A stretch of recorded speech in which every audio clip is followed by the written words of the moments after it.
Hello everyone, আসসালামু আলাইকুম। কেমন আছেন সবাই? অনেকদিন ব্রেকের পরে আপনাদের মাঝে আবার আমি ফিরে এলাম।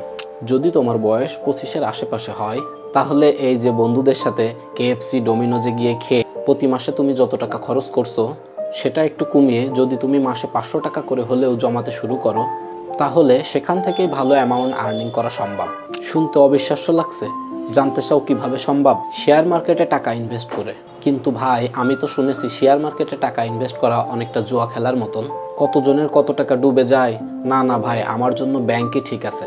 ইনভেস্টমেন্টের জাদুকার, বিশ্বের তৃতীয় ধনী ব্যক্তি ওয়ারেন বাফেট, যাকে তার গুরু বলে মনে করেন, সেই বেঞ্জামিন গ্রাহামের লেখা দ্য ইন্টেলিজেন্ট ইনভেস্টমেন্ট পড়ার আগে আমিও তোমার মতন ভাবতাম। তুমি যদি আমার এই পেজের একজন ফলোয়ার হয়ে থাকো, তাহলে আশা করি তোমার আমার উপর এইটুকু ভরসা নিশ্চয়ই আছে যে আমি তোমাকে কখনো জুয়া খেলার পরামর্শ দিব না। শেয়ার মার্কেটে ম্যাক্সিমাম লোকই ইনভেস্ট করতে চায় না, কারণ এতে রিস্ক থাকে। সেই রিস্কটাকে কিভাবে অলমোস্ট জিরো করে নেওয়া যায়, এবং শেয়ার মার্কেটের ব্যাপারে অলমোস্ট জিরো নলেজ থাকলেও কিভাবে শেয়ার মার্কেটে টাকা ইনভেস্ট করে কোটিপতি হওয়া পসিবল, সেই ওয়েটা আজ আমি প্রমাণ সহ তোমার সাথে শেয়ার করব। আর পড়ে থাকলো ব্যাংক সেভিংসের কথা। তো তুমি কি জানো, ব্যাংকে যে টাকাগুলো তুমি সেভিংস অ্যাকাউন্টে জমিয়ে রাখছো, সেই টাকাগুলো খাটিয়ে ব্যাংক তো দিন দিন বড় লোক হচ্ছে, কিন্তু তুমি আসলে দিন দিন গরিব হচ্ছ কিভাবে? আমাদের দেশের বর্তমান ইনফ্লেশন রেট হলো 9.9%।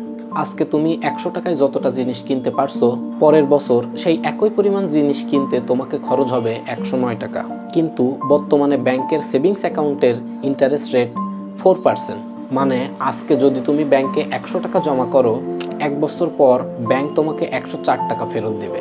1 বছর আগে যখন তুমি ব্যাংকে 100 টাকা জমা দিয়েছিলে, তখন ওই 100 টাকা দিয়ে যতটা জিনিস তুমি কিনতে পারতে, এখন 1 বছর পরে সেই সেম পরিমাণ জিনিস দাম হয়ে দাঁড়িয়েছে 109 টাকা।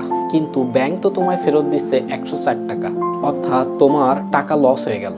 অন্যদিকে তোমার ওই 100 টাকা ব্যাংক অন্য কাউকে 16% ইন্টারেস্ট রেটে লোন দিচ্ছে, অর্থাৎ 1 বছর পরে সেই লোকটাকেই ব্যাংকে ফেরত দিতে হলো 116 টাকা। এই সেই 116 টাকা থেকে ব্যাংক তোমাকে 104 টাকা ফেরত দিয়ে দিল। ফলে ব্যাংক কিন্তু তোমার 100 টাকা খাটিয়ে 12 টাকা প্রফিট করে নিল, সেখানে তুমি 4 টাকা লস খেলে। ফলে ব্যাংক দিন দিন বড় লোক হয়ে উঠতে লাগলো, আর তুমি দিন দিন গরিব। এবার আসি শেয়ার মার্কেটের কথায়। শেয়ার মার্কেট জিনিসটা কি, কিভাবে এটা কাজ করে? তো ধরো তোমার একটা কোম্পানি রয়েছে, এবার তুমি চাও পাবলিকের কাছ থেকে টাকা নিয়ে ব্যবসায়ে খাটাতে। তারই একটা উপায় হলো শেয়ার মার্কেটে নিজের কোম্পানিটাকে লিস্ট করিয়ে নেওয়া।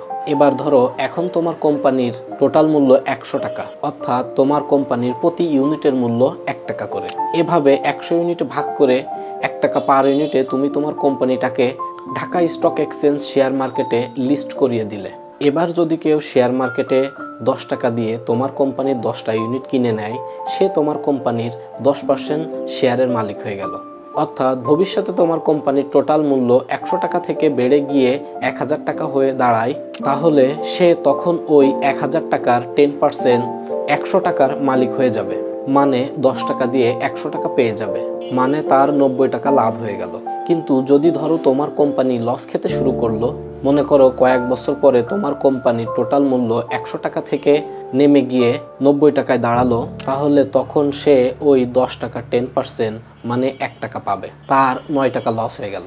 তো যদি তুমি শেয়ার মার্কেটে ইনভেস্ট করো, তাহলে তুমি সবসময় এমন কোম্পানিতে ইনভেস্ট করতে চাইবে যার ভবিষ্যতের টোটাল মূল্য এখনের থেকে বেশি হবে, কারণ তবেই তো তোমার লাভ হবে। তো শেয়ার মার্কেটে শত শত কোম্পানির মধ্যে সঠিক কোম্পানি চুজ করা একটা ভীষণ বড় রিস্ক। তো এই রিস্কটাকে কিভাবে কমানো যায়? এই রিস্কটাকে কমানোর একটা উপায় হলো মিউচুয়াল ফান্ড। ভবিষ্যতে কোন কোম্পানিটা লাভ করবে এবং কোন কোম্পানিটা ক্ষতিতে চলবে, সেটা আমার তোমার মতন সাধারণ মানুষের থেকে একজন ইকোনমিস্ট বা শেয়ার মার্কেটের এক্সপার্টরাই বেশি ভালো বলতে পারবেন। এবার ধরো আমি, তুমি, আমার মতন হাজার হাজার মানুষ সবাই মিলে টাকা দিয়ে একটা ফান্ড তৈরি করলাম, যেটাকে বলা হয় মিউচুয়াল ফান্ড। আর এই প্রতিটা মিউচুয়াল ফান্ডের একজন একজন করে ফান্ড ম্যানেজার থাকেন, যিনি হলেন একজন শেয়ার মার্কেটের এক্সপার্ট। এই ফান্ড ম্যানেজার বা ব্রোকার হাউস আমাদের টাকাগুলি নিয়ে তার এক্সপেরিয়েন্সটাকে কাজে লাগিয়ে শেয়ার মার্কেটের কোন কোন কোম্পানিতে টাকা লাগালে লাভ হবে, সে অনুযায়ী বিভিন্ন কোম্পানিতে আমাদের টাকাগুলি খাটানোর কাজ করলো। অর্থাৎ তোমার আমার হয়ে সেই ব্রোকার হাউস টাকা খাটানোর কাজটা করে দিল, এবং তার বদলে টোটাল ফান্ডের যা প্রফিট হলো তার একটা ছোট পার্সেন্টেজ অর্থাৎ 1 কি 2% তার পারিশ্রমিক হিসেবে নিল।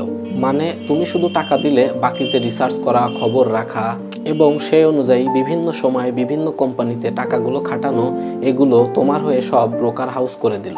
যেহেতু তিনি একজন শেয়ার মার্কেটের এক্সপার্ট, সেহেতু তার উপরে ভরসা রাখতে পারো। আর তিনিও চাইবেন তোমার প্রফিট ম্যাক্সিমাম হয়, কারণ তোমার যত বেশি প্রফিট হবে তিনিও তত বেশি ইনকাম করতে পারবেন। তাই এটা একটা খুব ভালো উপায় বলা যেতে পারে। কিন্তু এখানে সমস্যাটা হচ্ছে, তোমার ব্রোকার হাউস যতই এক্সপার্ট হোক না কেন, ভবিষ্যতে কি হতে চলেছে সেটা 100% গ্যারান্টি দিয়ে কারোর পক্ষে বলা সম্ভব নয়। মানে তোমার ব্রোকার হাউসের প্রেডিকশনও ভুল হয়ে যেতে পারে। এবার এই রিস্কটাকে কিভাবে কমানো যায়? এই রিস্কটাকে কমানোর উপায় হলো ইন্ডেক্স ফান্ড। আমাদের দেশে রিসেন্টলি ইন্ডেক্স ফান্ড চালু হয়েছে। Bangladesh securities and exchange commission BSEC 2021 সালের জুলাই মাসে ইন্ডেক্স ফান্ডের নিয়ম নীতি জারি করেন। এরপর থেকে বেশ কয়েকটি কোম্পানি ইন্ডেক্স ফান্ড নিয়ে কাজ করছে। Number 1 IDLC DSEX index fund, number 2 equities index fund, number 3 BRAC equities index fund, number 4 union index fund, number 5 NRBC index fund.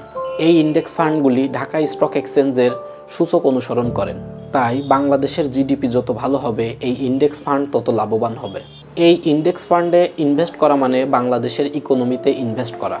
এর জন্য না দরকার আছে শেয়ার মার্কেট সম্পর্কে কিছু জানা, না দরকার আছে কোনো রিসার্চ করার, আর নাই বা দরকার আছে ভালো মিউচুয়াল ফান্ড কোনটা সেটা খুঁজে বের করা। অন্যদিকে রিস্ক ভীষণ কম, কারণ এটা পরোক্ষভাবে দেশের জিডিপির উপরে নির্ভর করছে। যাই হয়ে যাক না কেন, দেশের জিডিপি কখনো জিরো হয়ে যায় না, বা চট করে বিশাল পরিমাণে হেরফের হয়ে যাওয়াও কখনো সম্ভব না। শুধু তুমি মাসে বাজে খরচগুলো কমিয়ে যে কোনো একটা ইন্ডেক্স ফান্ডে মাসে 500 টাকা করে ইনভেস্ট করলেই যথেষ্ট। আর এই উপায়টা কিন্তু আমার আবিষ্কার করা না, বেঞ্জামিন গ্রাহামের লেখা তার বই দ্য ইন্টেলিজেন্ট ইনভেস্টরের একজন নো নাথিং ইনভেস্টর, অর্থাৎ যে শেয়ার মার্কেট সম্পর্কে কিছুই জানে না, তার জন্য ইনভেস্ট করার এই পদ্ধতিটাকে বেস্ট বলে রিকমেন্ড করেছেন। আমাদের দেশে শেয়ার মার্কেটে ইনভেস্ট করার কিছু সুবিধা রয়েছে। লভ্যাংশ আয় করা, পুঁজির বৃদ্ধি করা, লিকুইডিটি আর্নিং করা যায়। সবশেষে বলবো, আমার এই ছোট ভিডিও থেকে আপনার জীবনের যদি কোনো সমস্যার সমাধান হয়ে থাকে, তাহলে বন্ধুদের মাঝে শেয়ার করুন এবং ফলো দিয়ে পাশে থাকুন। Grow your mind, ease your journey, enhance your life. Thank you everyone. আসসালামু আলাইকুম।